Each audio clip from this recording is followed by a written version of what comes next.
Nag-start kami sa Green Circle kasi in-invite kami ng agent namin. At that time kasi way back 2009, so naghahanap kami ng bahay through internet.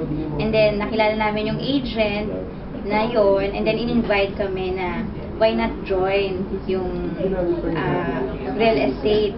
So sabi ko pa nung una, parang ayoko, ganyan-ganyan. Siguro na-convince na ako mga 4 months. So, yun. So, pinakilala niya muna yung developer. And then, nakabili rin kasi kami. So, parang na-excite din ako magbenta. Because nung pinost ko siya, merong OFW na bumili kagad sa akin. First year of my career, nakapundar kami ng car.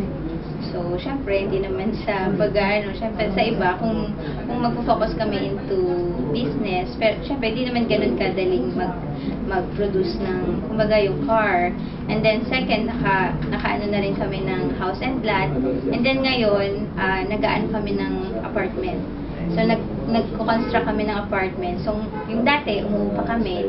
So, eventually ngayon, kami na yung magpapaupa. Sa attitude naman, itulong sa amin nun, nagiging focus kami, tapos more on nagiging flexible yung namin.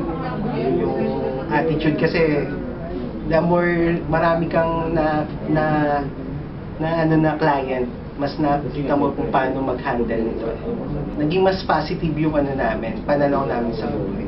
So, tips and advice. So, syempre, as real estate agent or manager or sales director ka pa ng any field of realty, so, syempre, dapat, unang-una is yung kailangan positive thinker ka.